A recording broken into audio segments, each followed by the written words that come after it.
Hello everyone, welcome to Tips and Tricks. Well, today we'll be discussing about the Commodore 64. Let's get started. The Commodore 64 was released in 1982. For now, let's talk about the chips. The VIC chip was at the heart of the video and audio production of the VIC-20. This chip was to be upgraded by separating it into two chips, the VIC-2 and the SID, or sound interface device. The new VIC chip will provide higher resolution, bitmap graphics mode, raster interrupts, 8 hardware sprites, dynamic RAM refresh, and few other features. The SID chip will provide 3 voices. That may seem like a downgrade from the VIC-20, just 4 voices. But these voices are much more versatile. Each voice has 4 waveforms to choose from rather than the VIC-20's square wave generator. It also has an 8-octave range rather than the VIC-20's 3. It also has an ADSR envelope. The Commodore Max. That is the name of the new computer. Commodore saw that games were the main selling point of the VIC-20, so they designed a computer called the Commodore Max. Even though this computer has superior graphics and sound, it has significantly less RAM with a measly 2 kilobytes. It also doesn't have any BASIC in ROM. It sold for the same price as the VIC-20, and the VIC-20 has a real keyboard, integrated BASIC, so it was a failure. The Commodore Max was essentially upgraded with the VIC-20 keyboard and case, and they called it the Commodore 64. Similarities between the 64 and the VIC-20. There are a lot of similarities between the Commodore 64 and VIC-20. The case and keyboard are the same. The cassette port and user port are the same. Okay, by making the cartridge port smaller, they got space to add an internal RF modulator. They also have almost the same kernel and BASIC 2.0. Okay, now let us talk about graphics. The VIC-2 chip essentially gives us 4 modes of operation: character mode, redefinable character mode, bitmap graphics with a resolution of 320 by 200 pixels. And in all of these modes, you get the feature to trade in some resolution for more color, multicolor mode. Now let's talk about the 8 hardware sprites.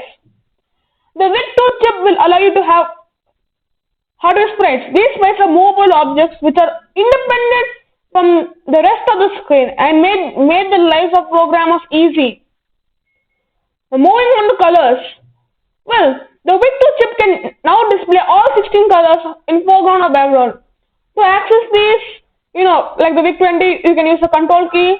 But when you use the Commodore key, you can access a different set of keys, different set of colors.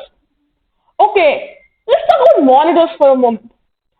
The VIC-20 can support 2 types of monitor: an RF modulator on TV or composite video. The C64 can support 4 types of monitors. The first one is composite and the second one is RF modulated. The third one is monochrome or luminance signal. To understand this, let's have a look at the monitor port. There is the luminance pin which gives us a monochrome signal. And if you connect this to a monochrome monitor, the text is really sharp. The fourth one is called LCA or luminance, chrominance and audio. If you have a 1702 monitor, which is the monitor for the Commodore 64, you have this option which gives us a nice sharp display. It uses the luminance pin for monochrome data, chrominance for the color and audio for sound. This same system was introduced in 1987 with the introduction of S-Video for high-end Super VHS players. Moving on to sound. At first, programmers didn't realize the capabilities of the SID chip and only used it for primitive sound effects. It wasn't until 1982 Christmas demo by Commodore that exposed the capabilities of the SID chip.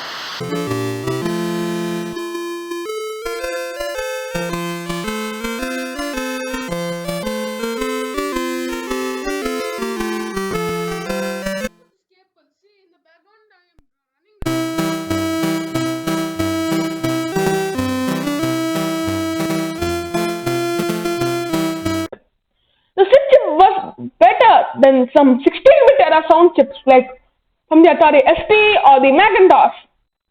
At first, games included soundtracks and they repeated that for the entire game. And they were pretty cool in 1982 and 1983. Few programmers figured out that they could add sound effects in the games, like for an explosion and for one weapon, different sounds. Moving on to the disk drives. The VIC 1541 was rebranded to just 1541, but nothing changed on the inside. So to maintain compatibility with the VIC-20, they again had to configure the CPU to send it at 1 bit at a time, which is notoriously slow. And with 64 kilobytes of memory, disk and cassette had better games, and cartridges were now only used by game consoles. RAM. So the C64 came with 64K of RAM. This was a selling point, but it says only 39K free for basic. Still a little better than the VIC-20, even with the highest RAM expander. The RAM used in the C64 is dynamic RAM, and the VIC-2 chip provides the refresh that is needed to run dynamic RAM. See, the 6x02 process CPU can handle 64K of memory. You may think memory, a lot of people forget that RAM is also a form of memory. So, it's not like, this 16K. You can't make 64K like that. You only have these other sections of RAM and ROM. So, the C64 uses banking to achieve this. So how does the C64 bank the RAM? Well, to achieve this, Commodore made a CPU called the 6Y10, a custom CPU just for the C64. Let's have a look at the 650 pinout. They removed the no connect and few other pins and they introduced the 6Y10. See the pins over there labeled from P0 to P5? These help the C64 support banking. But these CPUs are exactly the same in terms of programming. So with RAM or ROM, the default configuration looks like this. Problems with BASIC.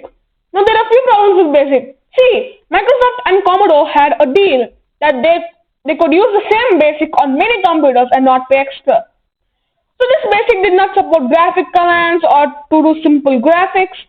You had to access the chip register directly. So BASIC was on the weak side. Let's talk about the redesign. The C64 was redesigned and called the C64C. This drive was later redesigned to the 1541C.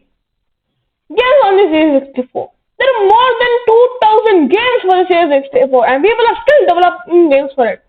Few games are Polar Radiance, Ghostbusters, Spy vs. Spy, International Karate Plus, La Last Ninja, The Great Gaina Sisters, Bruce Lee, Bull Bobble, and Planet X2. Planet X2, is a modern game. These are just a few top games, That's what I prefer. Success or failure? The Commodore 64 was a huge success by selling around 17 to 19 million units. It is considered the best-selling computer of all time. Have a look at the chart. This was the market share of the C64 in 1984. Okay. Of course, there are some flaws like, slow disk drive access and weak basic, but still, it was a tremendous success. So I guess that's it for this video, guys. Thank you for watching, and please subscribe to my channel.